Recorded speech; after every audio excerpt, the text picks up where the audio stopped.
I'll get it a little closer. Keep you on a company. Keep me company, please. Yeah. Hello, good morning. Thank you all for joining us. I'm Yana Garcia. I am the Secretary for Environmental Protection here at the Environmental Protection Agency. Thank you all for joining us this morning as we reaffirm our unwavering commitment to protect clean air, public health, and to continue California's environmental leadership.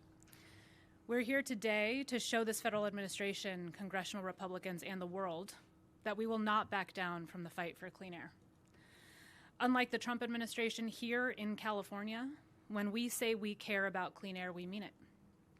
And we mean it because we know that our health, our safety, the well-being of our families, and our economies depend on it. I want to start by reminding everyone that our authority to set clean vehicle emission standards is not new. In fact, it predates and is a foundational part of the Clean Air Act, rooted in our state's unique air quality challenges, our history of innovation, and our economic prowess. We have, for over 50 years, developed tailpipe emission standards that are bipartisan. We've tackled smog and pollution from transportation long before the federal government acted, and we've done so, especially recently, in partnership with manufacturers who have voluntarily agreed to comply with California's approach to cleaning our air, protecting people's lungs, and doing our part to reduce smog and pollution causing climate change. We're deeply proud of our nation and world-leading work to slash harmful pollution through our Clean Cars and Trucks programs. Our colleagues at the federal level claim that these programs are all part of a crusade against climate change. Make no mistake, they are part of a clear agenda to protect what makes our state, our nation, and our global community safe. We just experienced wildfires like we have never seen. And the growth of fires and other climate-fueled disasters are costing us in California alone more than $16 billion per year. Many of our counterparts across the globe are experiencing similar impacts. And our solution is to approach these serious challenges with innovation that saves tens of billions in health costs and reduces the rates of chronic illness and hospital visits by the thousands each year. The innovative solutions incorporated into our vehicle standards do not only help us as Californians, again, they help the nation to combat one of the most critical challenges of our time. As you'll hear about more from the coming speakers, we will fight this illegal attempt to overturn California's waivers and challenge our authority under the Clean Air Act. The health of our children, our most vulnerable, all of us is at risk. We pay the price in the form of asthma rates, missed school and work days, and shortened lives. California will continue to lead with science, with integrity, and with urgency as this moment demands. To speak more to this, I will now introduce Dr. John Balmes, longtime board member of the California Air Resources Board and professor of medicine at the University of California, San Francisco. Thank you all again for joining us here today.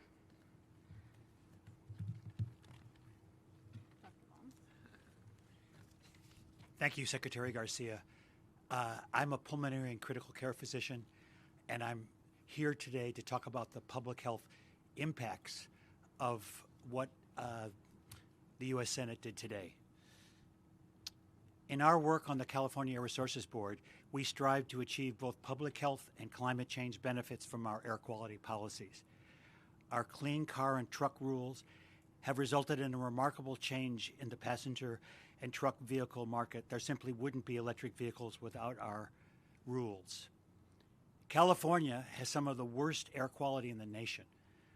Traffic-related air pollution from gas-powered vehicles causes around 50% of statewide greenhouse gas emissions and is the greatest source of air pollutants that harm public health, leading to premature deaths in older Californians and asthma attacks in children and adults. Disadvantaged communities are disproportionately burdened by traffic-related air pollution and its harmful impacts on public health. Our clean car and truck rules are designed to address this harm.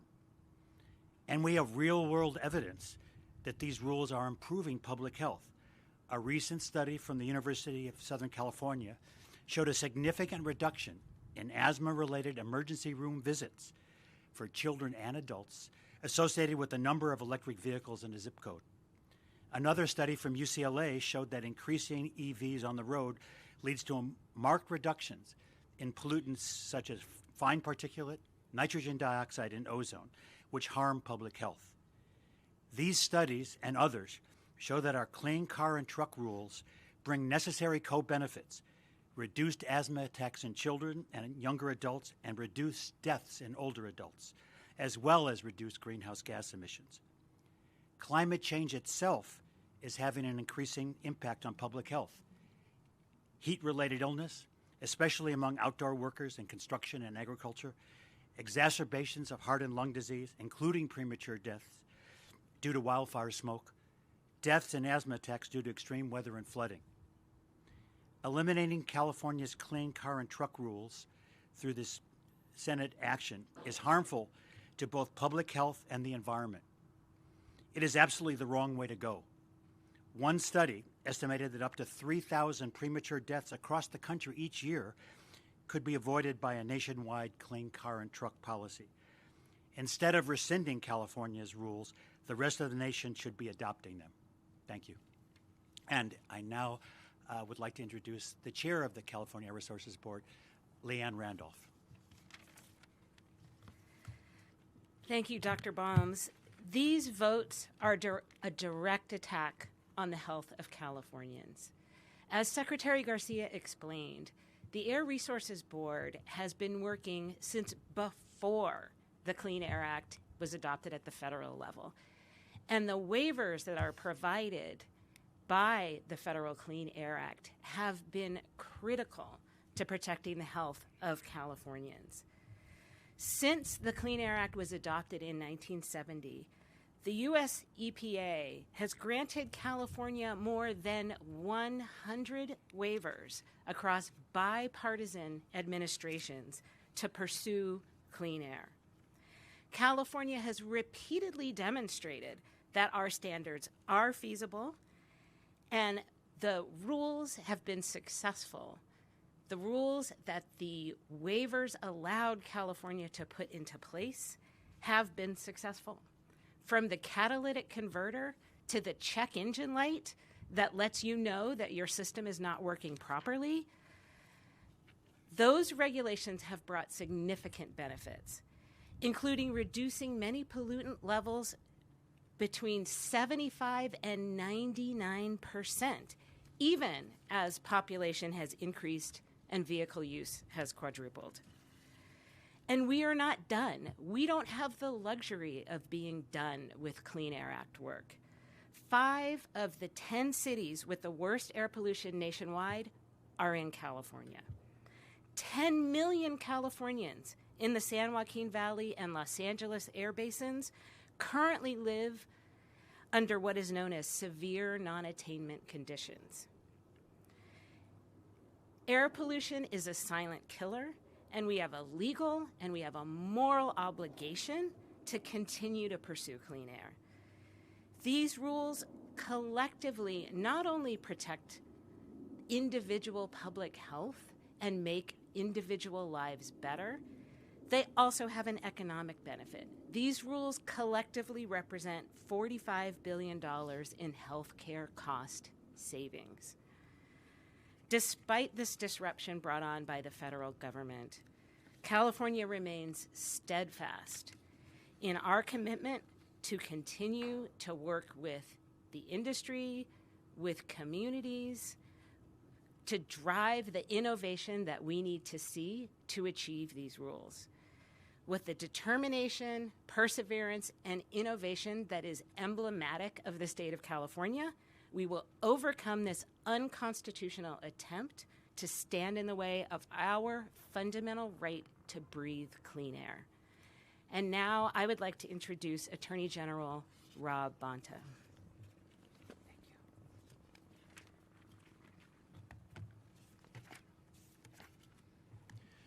Good morning, and thank you, Chair Randolph, for the very kind introduction, for your comments, and for your efforts to ensure healthy communities throughout California. Before we dive in, I want to express my gratitude to Governor Gavin Newsom and California Secretary for Environmental Protection, Yana Garcia, for their leadership as we navigate this federal administration. And I'd also like to thank my team, in particular our Natural Resources Law and Environment sections, for their dedication and tenacity during these volatile times.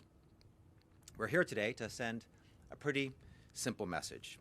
we intend to sue the Trump administration over the unlawful use of the Congressional Review Act, also known as the CRA, to upend our Advanced Clean Cars 2 Omnibus and Advanced Clean Trucks regulations. If it's the next suit that we bring, it will be our 23rd lawsuit against the Trump administration, who has shown that he is a repeat offender when it comes to violating the law.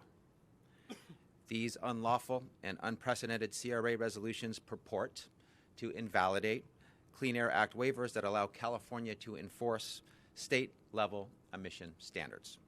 These resolutions directly contradict the nonpartisan Government Accountability Office and the Senate parliamentarian, who both determined that the CRA's process doesn't apply to the EPA waivers. The CRA has been in place for 30 years. It has never, ever, not once, been used to apply to a waiver. California has received over 100 or approximately 100 waivers since the waivers have been given, and the CRA has never been applied to any of those waivers before. So this is unprecedented. And to be clear, these are waivers that have, again, never been subject to the CRA under either Democratic or Republican leadership. And this is a workaround for Trump to punish California for defying his efforts to bring us backward. Our Clean Vehicles program strategically ties significant economic benefits to lower vehicle emissions and clean air initiatives. It's a win-win for our economy, which is now, yes, I'm going to say it again, the fourth largest in the world, and our environment. And that is no coincidence that it's a win-win. The federal government's overreach is illogical, it's politically motivated, and it comes at the expense of Californians' lives and livelihoods. The president and his administration are attempting to trample on our authority to maintain long-standing clean vehicle standards and keep our air breathable, and they're sacrificing high-paying green jobs in the process. We're not going to let that happen. Which brings us here today. Our lawsuit will be about ensuring California can enforce its state laws. Under the Clean Air Act, California is allowed to set its own emission requirements independent from the EPA's regulations. Waivers granted by the EPA have allowed us to improve our standards that are vital on all fronts. They lower harmful emissions, they improve overall public health. That's better for our people, it's better for our planet. This attack on these waivers will put more Californians' lives at risk, undermine the clean vehicle industry, and stifle innovation and job creation, including in the electric vehicle sector. We're talking about life and death here. Despite decades of progress, tens of millions of Californians still breathe some of the worst air in the nation. And our regulations were specifically designed to combat that. It's no secret that unhealthy levels of toxic air are linked to premature death, respiratory illness, cardiovascular problems, cancer, and other serious health impacts. Striking down these vehicle programs will cost taxpayers an estimated additional $45 billion with a B dollars in healthcare spending. And it'll negatively impact the electric vehicle sector, which has been growing, a growing source of high-paying green jobs and investment. Attacking these waivers will devastate our ability to advance the use of electric vehicles in the state, combat climate change, reduce other harmful pollution, and support a greener economy. And the bottom line is that the president lacks the authority to push his anti-California agenda through the Congressional Review Act. We won't let it happen, not when we're facing an air pollution and climate crisis that's getting worse by the day, one that's detrimental to the health of our communities. In California, we're focused on building out our clean energy infrastructure and providing wide-reaching access to clean energy vehicles throughout the state. We want to make sure our future generations have clean air to breathe and a livable planet. Meanwhile, the president's focus on red team versus blue team is threatening Californians' lives, our economy, and our environment. It's undoubtedly short-sighted, and it's also illegal. So if the Senate continues its pathway that it's on today and votes to reverse our waivers, make no mistake, I'll be seeing the Trump administration in court again for the 23rd time. Thank you. And before we open it up to questions, please allow me to hand it off to our great and courageous governor, Governor Gavin Newsom. Thank you. Thank you, Mr. Attorney General. Thank you to Chair Randolph. Thank you, Doctor and Madam Secretary. Thank you for the opportunity to be back here on a roof that is familiar, as is this subject matter. It was just a number of years ago that we were here announcing a similar lawsuit against then Trump administration as it relates to the issue of California's well-established authority under the Clean Air Act to advance the cause of low-carbon green growth. We prevailed in that effort a number of years ago. We were hopeful that we wouldn't be back, but we weren't naive. Once the administration, Trump 2.0, was sworn in, we anticipated being back here, quite literally back here on this roof, announcing what happens to be the 23rd lawsuit against the Trump administration. We didn't expect the path, however, that they would take in this instance. This notion of a CRA, which if you're paying attention, then you're confused. No one understands what a CRA is, and that's what this is also all about. There's confusion. It's intended to be confusing. What is a GAO? What is a parliamentarian? What the Senate did has been referred to correctly as a nuclear option. They decided to change the rules that have been established in the United States Senate, protocols that have been well established for centuries, in order to attack California, in order to pollute more. This isn't complicated. This is about pollution. This is about the act of theft, because pollution's a subsidy. It's an act of theft against our kids and grandkids. It's not complicated. What this act did was allows polluters to pollute and pollute more, impacting you, impacting all of us. This was also a big day for China. China is celebrating. This was a day that marks a moment of acceleration in their capacity to dominate in the next big global industry. California was one of the leading players in this space. The world we invented now is competing against us. California established an innovation framework that has allowed us to now have over 60 manufacturers that have headquartered in the state of California alone. California created the rules that now have been attacked, that help create and support the development of an iconic American company by the name of Tesla. Tesla simply would not have existed as a company had not these rules been applied, and advancing those rules in the regulatory markets that created a level of certainty that created the opportunity to take risks and invest in the development of one of America's most iconic companies. So this is about our economy. It's about our health. It's about our global competitiveness. It is, Donald Trump, about our national security. And it's about our ability to continue to innovate and outpace competition all across the globe. Now, the good news is, as I noted, we anticipated this moment. And we are firm and committed in our efforts to continue our leadership in the state of California. I had a chance this morning, my staff gave me a speech by Ronald Reagan. It was July 14th, 1984 speech. It was a radio speech that President Reagan gave, celebrating his environmental leadership, as he referred to over 15 years prior as governor of the state of California, where we established these rules. It's right that we're here, the California EPA. The California EPA was established by a Republican governor, another Republican governor by the name of Pete Wilson. Those rules that were advanced, that Ronald Reagan reflected 15 years later, were not only advanced by him in the creation of the California Air Resources Board in 1967, but were afforded to him under the authority granted to him by a Republican president by the name of Richard Nixon under the Clean Air Act in 1970. Bipartisan, Republicans and Democrats recognizing the urgency to address the issue of pollutants, to address the issue of public health. That's what's being assaulted. That's what's being attacked. I was in the Oval Office a few weeks back, and in anticipation, if you think I was overstating of this moment, I looked up just right above President Trump, above the Resolute desk, interestingly, is a portrait of Ronald Reagan.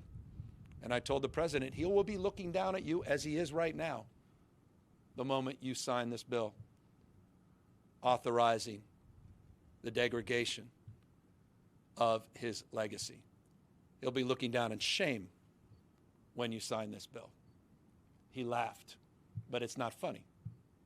Our kids and our grandkids, pollution, an act of theft. Polluters are now able to pollute more. This is not about electric vehicles. Why did they just remove one of the waivers that has nothing to do with electric vehicles on the issue of NOx? This is all about polluters being able to pollute more. Big oil buying off politicians. General Motors doing the same. General Motors, who we've been working with for decades and decades in good faith to address the issues of flexibility, working behind our backs, working behind your back and our kids' back. Legacy companies that will no longer be as competitive globally as a consequence, working against their own fiduciary interests for short-term gain. Big day for big oil, big day for GM and Toyota, big day for China. Terrible day for your kids, terrible day for air quality, terrible day for innovation and entrepreneurship. So we're here, mindful of the moment we're in. You saw the vandalism as it relates to that other bill they signed today, just gutting the clean energy efforts in this country, gutting further subsidies so that we can continue to lead. It's an extraordinary moment in American history. And so we're here, firm in our resolve at this moment to be held to account, to a higher level of accountability on behalf of our kids and grandkids, to push back and say no.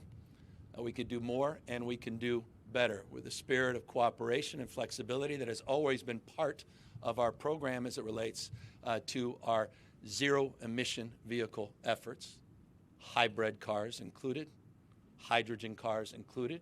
This is not exclusively about electric vehicles. That is an incredibly important point to reinforce and to underscore. And let me close by underscoring and reinforcing additional point. When perhaps you reflect on my comments about China, I hope you'll consider that 60% of the global EV market now, China dominates and controls. President Xi was just out there with President Putin, not just talking about the war in Ukraine, talking about flooding the market in Russia for Chinese-made electric vehicles. Same in the European Union. They are dominating this space, and we are ceding our leadership, and we are going backwards a half a century with yesterday's technology. This is like Blockbuster or Standard Oil doubling down on stupid. The world is radically changing. Mobility is changing. These technologies are state-of-the-art. The costs, there's a brand new model of electric vehicle called the Lamborghini Mini, $9,700. You won't be able to get your hands on that because that's being produced overseas. We're importers now of electric vehicles, not exporters. Talk about the balance of trade. You've got electric vehicles now that are charging within 5 minutes with range of over 300 miles. Range anxiety? It's no longer the case. 178,000. This is an interesting fact. For those that say it can't be done, 178,000 public charge points in the state of California. There's only 120,000 gas nozzles.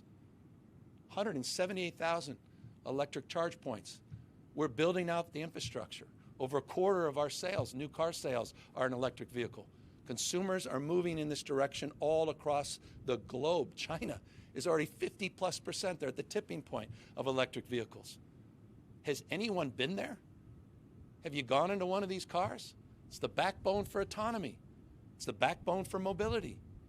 The seamlessness to which people are able to now go home with two-way chargers and charge back to the grid to actually earn an income in those off hours. We're ceding that to our biggest global competitor. That's what just happened in the United States Senate, and they will pay a huge price.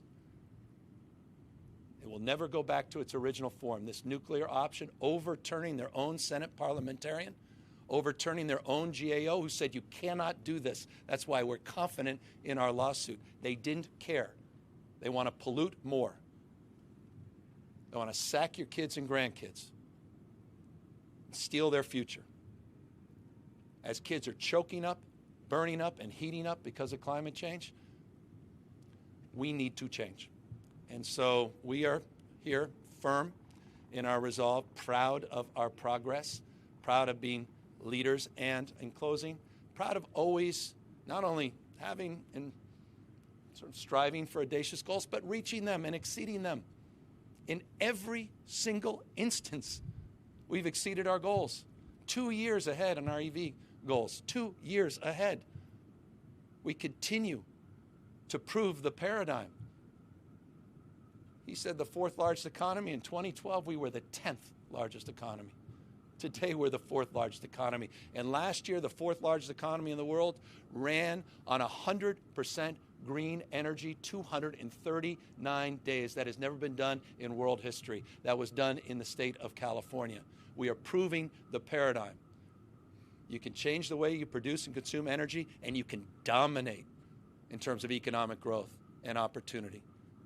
So we're passionate about this. We're not ideological about this. They are ideological about this. They want to recreate the 19th century. And we want to dominate the 21st century. It's not complicated. So on behalf of my kids, we'll be judged to have stood up at this moment. Shameful what GM did behind our back. Shameful what oil companies did. Shameful what the United States Senate did today. And on behalf of Ronald Reagan, on behalf of Richard Nixon, on behalf of leaders that recognized their responsibility to lead, we'll also protect their legacy and have their back as we have the back of 40 million Americans that happen to call California home. So thank you, Mr. Attorney General, for always leading. Thank you for your willingness to file this lawsuit on behalf of our kids. And thank you to the leadership team at CARB and our environmental team for all their outstanding work. And thank you to those that still believe that we can compete and compete with the best globally. With that, we're here to answer any questions.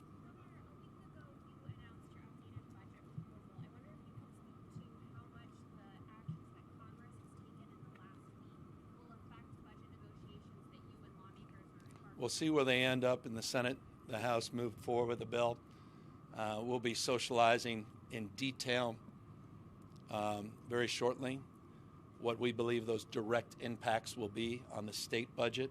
Direct impacts will be to you across a myriad of issues, from gun silencers no longer having a tax, to the inability to potentially regulate the risks of artificial intelligence, to issues around tax credits or tax increases that they announced on registration, the impacts on SALT, the state and local deductions, and of course Medicaid, SNAP program, which is not a 10% cut. It's more likely a 25% impact state budget. We'll socialize all that, and we'll have a chance to dialogue with the legislature on what our approach is in the next few weeks. Governor, with the 2 oil refiners that are supposed to potentially shut down within the next year, oil companies have pointed to this ban on the sale of new gas-powered cars as the top reason behind the market signal for potentially the oil industry no longer invest in California. What is your response to that, and are you worried at all about what the future of, the majority of California drivers are still driving gas-powered cars? Well, of course, and I imagine the majority of Americans were in horse and buggies at a certain point. It's called innovation. You were still probably using a rotary phone before everyone started using what appears most ubiquitous now, the iPhone. And new platforms called innovation. It's called progress. And so we see the markets shifting globally in this space. We've seen it shift dramatically in California. As I said, I think we hit at peak 26.4% Q3 of last year of new car sales. Obviously, they're doing everything to vandalize that federally, and the tax credits being the latest addition to that. But we're here for the long haul. We're here for ACC3, and I want to make that crystal clear to my automobile manufacturers. We're here for ACC3. We're working on that right now, and California will continue to lead in this space. And I just don't think our future is more pollution. You, maybe others, believe there's something called pollution-based prosperity. I think it's an illusion. I think it's a lie. And I think there's a better approach. And so that's the approach we're taking. We believe in markets, innovation, entrepreneurialism. Again, Tesla is an exhibit A of that. And you see when we set the regulatory markets, remarkable things happen. And so I'd rather invest in the future than try to recreate the past. But I don't remember the government like mandating iPhones, and with this rule. Well, we're not mandating. We're trying to reduce. We're not mandating anything. We're saying stop polluting through the tailpipe, which is, by the way, you do remember that because you remember a guy named Ronald Reagan. What was the Clean Air Act all about? They were mandating a reduction of pollution. I mean, come on, guys. You're buying talking points from the oil companies. What does regulation do? By definition, what is the Clean Air Act? What is the Endangered Species Act? It's the Clean Water Act. What are the waivers? What have they been about for decades and decades and decades? What have they been for Democratic and Republican administrations? They've been afforded to the state of California over 100 times to allow us to reduce pollution. People were literally living in gas masks. You want to make America, smoggy again? I guess that's what Trump's promoting. It's a hell of a thing. Spare me talking about our kids and the next generation. He's selling them out, including this budget bill that completely guts them. Billions and trillions of dollars in debt and deficit. And they're celebrating that. So with respect, these regulations have saved lives, and they've helped generate one of the largest economic engines in the world, the great state of California.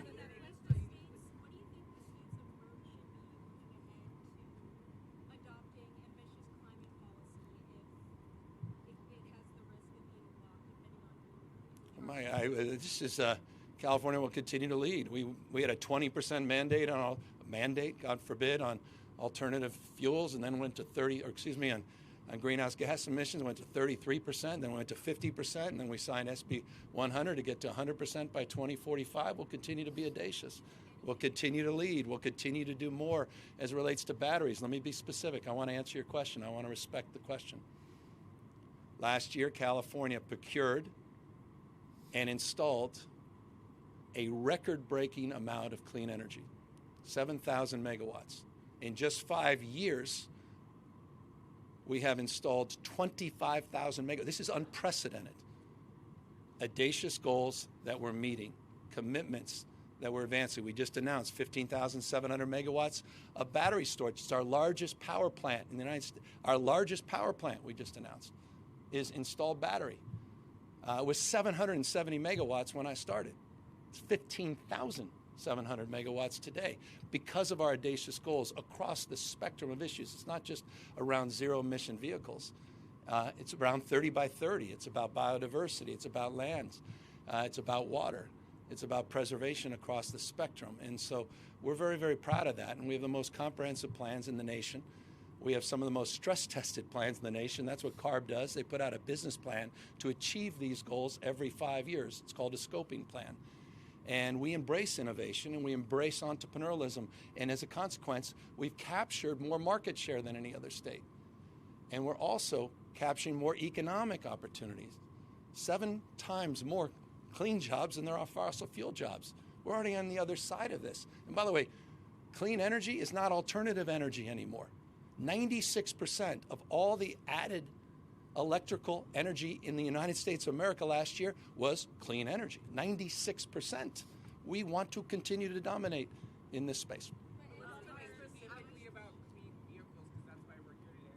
Is California's best hope for salvaging this target to start working on new rules and hope that a Democratic president in 4 years approves a new waiver? I mean, are we just going to have to operate on a contingency now? We were here a few years back, and we continued the status quo. So no, by definition. That's what hold on. I want to respect his question. You could have asked that. You may have asked that question when we were last here. And we continued to move forward. We continue to move forward is the answer to your question. We're going to litigate. We're going to apply a very, I think, rigorous and sound argument. AG can talk more about that. We concur with the GAO and the Senate parliamentarian. This has never been used, CRA, for waivers, period, full stop. Thune knows this. He knows what he's just done. He knows the recklessness of what he just did, and he knows the impact that will have in the Senate on rules going forward. It will be profound and outsized. Watch this space going forward for decades to come. And we'll continue to lead. Our authority still is vested. This is just around these three specific waivers. We're still moving forward with ACC3. We're still moving forward with all our other partnerships across a myriad of issues. And, you know, these folks can grab the mic and talk more about that. Will you turn toward those sort of private sector partnerships like you did the first time around, making individual deals with car makers? Yeah, we do. We have great relationships with enlightened leaders in the car industry. We believe character matters. We believe in trust and truth. And so those with character that want to engage us in a relationship of trust, we have a well-established relationship with our OEMs, as we refer to them. And we will continue to have an open hand to those OEMs that want to work collaboratively with the state of California. We'll enthusiastically do that, as we do on a consistent basis. Governor, can you elaborate on the kind of the plan B outside of the courtroom and more details on if there's going to be any sort of incentive process for consumers and electric vehicles? Well, we're going to have to assess that. It goes to the, I think, thoughtful question about the impacts of the budget. Cap and trade extension, what we can or cannot do as it relates. We'll see what happens in the Senate. I mean, it's preliminary what they just did on the federal tax cuts. But from an affordability perspective, what should the message be to Californians to get an electric vehicle? Continue. I mean, look, you're seeing the prices collapse. And I don't just preach, I practice. The doctor and I were just talking about, we were in San Francisco, one of the first electric chargers. We were there together as we installed it. I'll get to your question specifically. And I, at the time, had a platypus, looked like a platypus charger with my Saturn EV1 that was extraordinarily expensive. GM decided to destroy that technology. The technology today is extraordinary. The cost curve has collapsed. I just gave you an example of the Lamborghini Mini that is $9,700. The costs of operating these vehicles are substantially less, and you don't have to worry about whether or not, Donald Trump's out there in Qatar or Saudi Arabia making a deal with petrodictators and the impacts of global energy markets. We have a little bit more of the abundant mindset, which is sun and wind, an installed battery, innovation, an entrepreneurial spirit, healthier, cleaner, more competitive, lower cost future that we can scale up. And so I just think that's a vision to celebrate, not the vision of the 1950s and 60s in Los Angeles, where business leaders were moving out en masse because they couldn't breathe. You're concerned about the health impacts of these waiver revocations. Does today's action by the Senate change any calculations for you related to, going back to talking about the budget, stricter Medi-Cal eligibility requirements, not only for undocumented immigrants, but I'm also thinking of the reinstatement of the asset test for low-income seniors. Okay. I appreciate the question. We'll negotiate all of that in good faith, as I said in my 2-hour budget presentation with the legislature. We'll consider whatever ultimate actions are taken by the Senate and the President as it relates to the budget cuts to pay for subsidizing tax cuts for billionaires that aren't asking for them and corporations that don't need them. And we'll analyze that on the basis of what actually occurs on the other side. And so we've got the next few weeks to do that. Governor, your Yeah, let's get to the lawyer. Yeah, thank you for the specifics. I'll tell you this. We have a well thought out complaint. We're ready to file. We're ready to file at any moment as soon as the action is final. We have thoughtful causes of action that we believe are strong, and we don't file unless we believe will prevail. And it's not appropriate for me at this time to share more. I think we can have a more robust discussion once we file. You have the complaint. You can see the causes of action. You can see the claims that we've brought, and we can have a more comprehensive discussion then. But we're ready. We're ready to file. We believe in our case. We saw this coming. This was not unpredictable. This is something that was discussed. It was a strategy that was planned for. And this is the Trump administration doing what they've done so many times, where they try to mainstream a fringe theory and towards their goals, which are unlawful. And it is incumbent upon us to, each and every time the Trump administration takes an unlawful action and hurts Californians, to take him to court. And we have never decided that we wanted to bring him to court more than once a week. He's determined that. His unlawful actions have required that. That's why we've sued him 22 times in 16 weeks, and we'll sue him again. But I think the fact that the Senate parliamentarian, the Government Accountability Office have all rejected this approach, this reliance on the Congressional Review Act, that the Congressional Review Act has never been used for this purpose ever in 30 years, and that Clean Air Act waivers have been given over the 55-year duration of the statute by both Republican and Democratic administrations, and never been challenged in this way, I think probably tells you all you need to know. But we will have the details in our complaint, and we'll be happy to talk to you once you see that. We have a plan, and you'll know that plan when we file. Governor, right now you are mandating state workers to return to office, which means hundreds of thousands of more cars on the road, which goes against the very thing you're fighting against, air pollution potentially. Well, when frame it as you have, there's many modes of transportation. But beyond that, I think it's important that people collaborate. I think it's important people get the benefits, particularly young employees, of mentorship and support. And I think there's a lot more creativity that is provided in a workspace where people are working together. I think it's a healthy thing. And I think after years and years and years, COVID's well behind us. I think it's an appropriate balance to ask for a flexible Friday and 4 days a week coming in the office. It's my position, and it's one that I think would have been celebrated prior to COVID, a flexible Friday or a flexible Monday. But for whatever reason, there's some that just feel very strongly that they shouldn't be required to come into a beautiful building like this. Do you think that California set too ambitious of a goal to ban all gas-powered vehicles by 2035? Should there have been a longer timeline? I think we're capable of doing extraordinary things. We, as I said, the answer is no.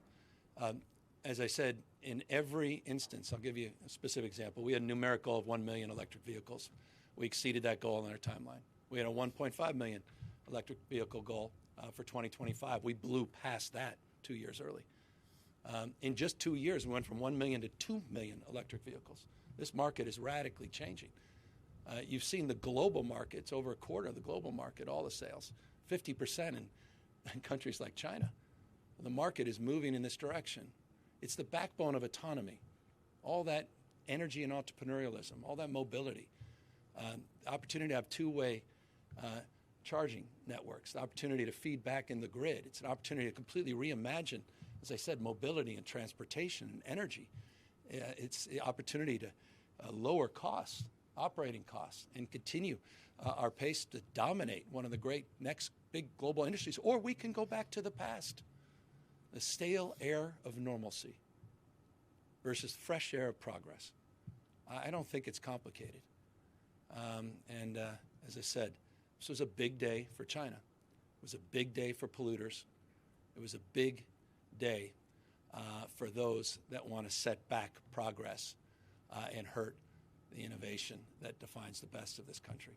But could there have been more buy-in from people if the process at which you took to do this was different? Because I know the legislature is talking about even scaling back CARB's power because of, I mean, this regulation, LCFS, that's a discussion happening among both parties right now. And I mean, this was done by executive order and then tossed off to CARB. There was no vote by voters. There was no vote in the legislature. I mean, could there have been maybe more buy-in and maybe not be in a situation had the process been different? Well, we had buy-in from people all across the United States.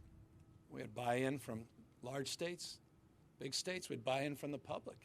You saw the buying opportunities. We maintained a flexible framework. We were engaged in good faith conversation on that flexibility. We're not ideological about this. But you need to send signals so you can create the conditions where companies like Tesla are born. Or you can choose not to, and magically it just appears. It's called, well, there's a formula for our success in California. And Ronald Reagan helped advance that formula in 1967. And, you know, I think there's something to the last half century and California's dominance. And it didn't happen by chance. It was intentional. And so I feel very strongly that that should be maintained. And I think with the actions today were just simply unlawful and reckless on behalf of the United States Senate. You mentioned ACC3. How would the logistics of that? We're just moving forward. Status quo ante.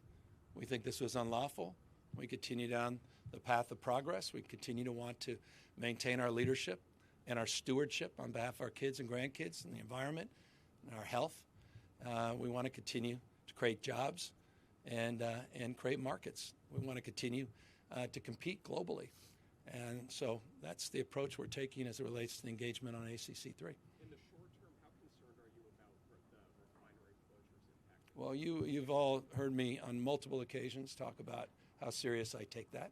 That's why we put together a work group. That's why I appointed a member of the CEC, Siva, to be point. He flew out to Texas to meet with representatives of that refinery, and that's why we continue to work in collaboration to address their concerns.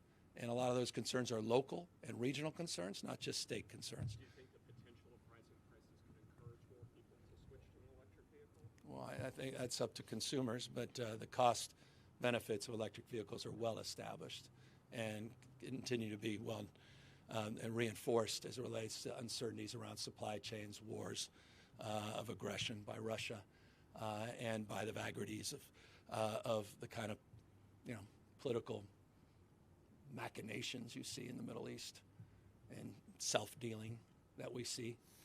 We are simply hostages to decisions that are made without you talk about any input from taxpayers or citizens. I'd rather have a little bit more agency in this country as it relates to our energy future, and that's what this is all about. Thank you, everyone. Thank you, guys. Thank you.